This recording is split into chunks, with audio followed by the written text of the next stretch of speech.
Welcome back to another segment of Behind the Scenes of the Waltons. Today I'm going to take on episode 4 from season 8, The Diploma. If you're enjoying these, please do hit like and subscribe. The Diploma was written by Kathleen Hite and directed by Gwen Arner. The two storylines in this episode, one revolves around John Walton, who discovers that he doesn't have his high school diploma, although he knows he graduated. Somehow there was something fell between the cracks and he doesn't physically have a diploma. So he recognizes in order to continue to do work with the Army, he's going to have to come up with that. So that is a dilemma for him. The other storyline revolves around Mary Ellen, who Nurse Nora has joined the Army Medical Corps so she has asked Mary Ellen to take over her job taking care of the people up in the mountains. She has left her horse and her mule, and Mary Ellen agrees to take this on. I made note of the fact that as the war has been ramping up, we have more and more Army vehicles, military vehicles that were used on the show, and I don't know where they dig all these period vehicles from, but it was kind of fun having them around. Olivia has come across a letter from John's teacher where he talked about graduation, and John and his buddy and were going to graduate with their class, despite the fact that John and his buddy left to join the Army before graduation happened. They left in April or May, and graduation wasn't until June. But evidently, he never followed through with this and actually supplied their diploma. So this is where it gets into a problem for him. And she suggests, Olivia has been working as a substitute teacher while the teacher is away someplace, and she suggests that John perhaps take his high school equivalency test, basically, or that he can do that, and then he could get his diploma.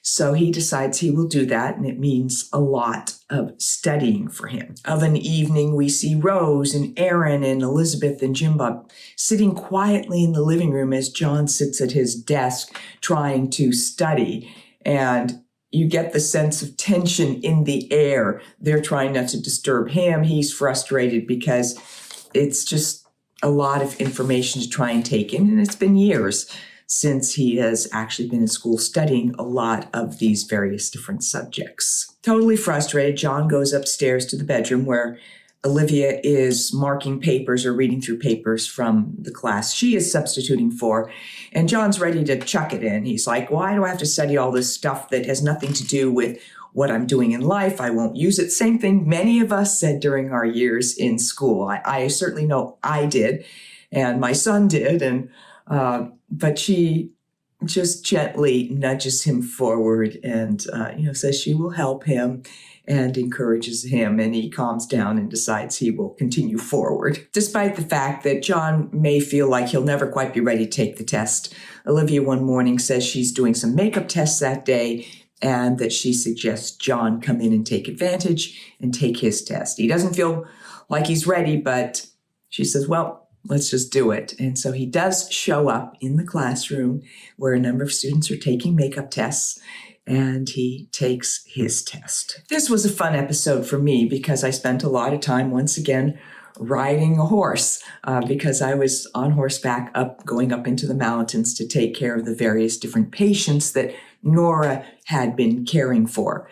And they are a challenging group because they don't easily accept people they don't know. They have come to a point of maybe tolerating or slightly trusting Nora, but in general, they're very standoffish.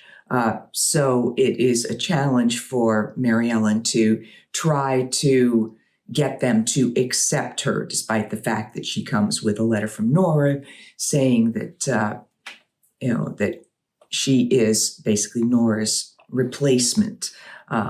But yeah, this was all done on the back lot of the studio. So all these various different shots of me riding around on the horse and with the mule and stuff was all just various different parts of the back lot of the studio. The first person I try to see up in the mountains is Grandma Floyd. She says she won't see me, only Nora. So I just leave that alone for now. Then I go to try and find the Beasley children who are staying at Roni Cotter's place. I come across Sweet Billy. He says he will take me to where Roni is. In this case, Sweet Billy is being played by Les Lanham, who played Sweet Billy in a couple of episodes. And then when I get to Roni's cabin, which was another cabin that was set decorated on the back lot, in this case for Roni's house, her little cabin. And in this episode, Roni Cotter is played by Jeanette Lane Bradbury.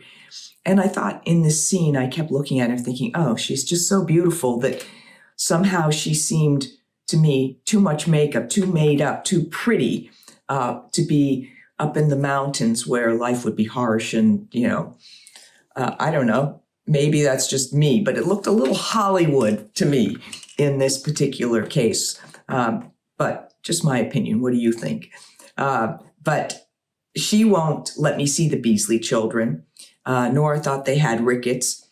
I try to give her the cod liver oil for the children.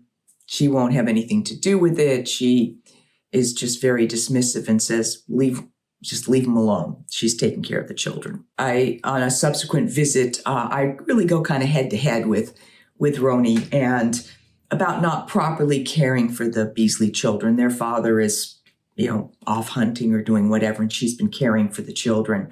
And I really kind of accuse her of not properly caring for these children and not giving them what they need and getting them out in the sun for the things that we understood at that point to be what should be done for children with rickets. And also that she has never given Sweet Billy a chance to learn to read because he's sort of simple. So she feels like, why set him up for failure? But I feel like that's not really, doesn't have to be the case, that, he could learn and that she's kind of holding him back. So a little bit of a power struggle there between these two strong women. I kept noticing that I did an awful lot of mounting and dismounting and mounting and dismounting during the course of this episode. And at one point, one morning I decide, because I seem to be getting nowhere, that I'm going to take John Curtis with me. He's going to be my secret weapon. And in the morning, it was just sweet. As I watched this, I come downstairs with him. I put him down. And that he reaches up and he wants me to pick him up again, which would be so truthful if it were my own child. But I was very touched to feel that he wanted me, that I was the person that he wanted to be held by because I was the most familiar to him, and that we had formed, a bond to some degree. And then as I leave with him, that he's waving goodbye. It's just really, really sweet moments there. Interesting that I take John Curtis with me up into the mountains on the horse. Now, I know what I said about the mounting and dismounting, but you never actually see me mount or dismount when I was holding John Curtis.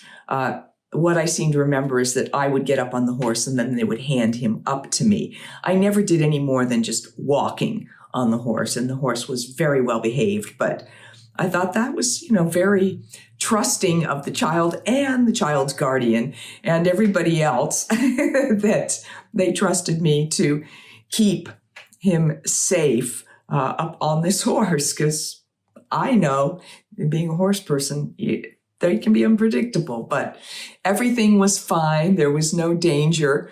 And the horse was really very sweet and very, very well trained. So there was never any issues. But I kept thinking, how would she have mounted and dismounted with this child? But we never actually saw that. So we can imagine that she found something to stand on to mount or something like that. Arriving at Roni's cabin, I tell the Beasley children that we're going to have a picnic. I have left John Curtis sort of in the kitchen area with Roni. And when I come back out, he's not there. And I go outside and I find that Roni is sort of in her garden area, and she's playing with John Curtis on a little wooden rocking horse. And there's a cemetery back there, and Roni tells me that there was a pox that came through and it took both her husband and her 2 children. So she has finally opened up a bit to me, and I have a better understanding of why she feels so protective of these other children and doesn't want to do anything that she thinks might take them away from her as well. But she finally sort of relents and agrees to the picnic and agrees that she's going to give them the cod liver oil. So I have made progress, and John Curtis has been a big part of that. I also give then a book to Sweet Billy, just sort of a beginning children's book so that he can begin to learn the letters and stuff. And I say, Roni can help you with that. So a little bit of a challenge to her as well. So we have sort of gained a degree of respect for each other and a degree of acceptance. So that's a big stride forward. On an earlier trip to see Grandma Floyd, I had taken her some flowers. And then in this subsequent visit to her, she's been sitting kind of waiting. Now she's warming up to me, and she's sitting sort of waiting because I'd said I'd be back and she's expecting me, but she doesn't want me to know she's been waiting for me. But then she does hand me these flowers that she picked from her garden.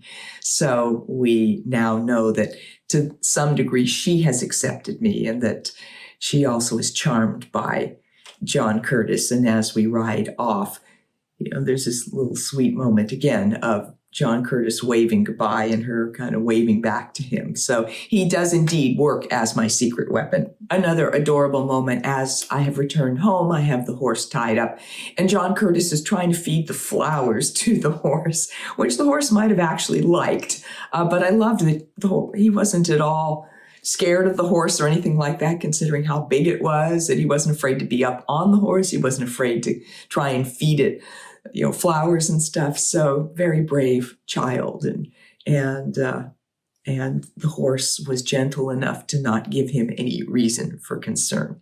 And it made me realize that had the show continued forward, that as John Curtis continued to grow up. I mean, we did see John Curtis in the first reunion movies, and at that point he was about 6 or 7 or whatever, but that we had really gotten to know him a bit more in his personality, and he was very much a part of the family. And so, yes, I think it was disappointing to all of us in the later reunions where there was no mention of him at all, and he seemed to have just disappeared. And yet there he was, and he'd been such a big part of the episode and Mary Ellen's life and the family's life for 2 or 3 seasons. The show wraps up as John and I enter the house, and they are throwing a graduation party, class of 1917, that, the family and Ike and Corbeth, and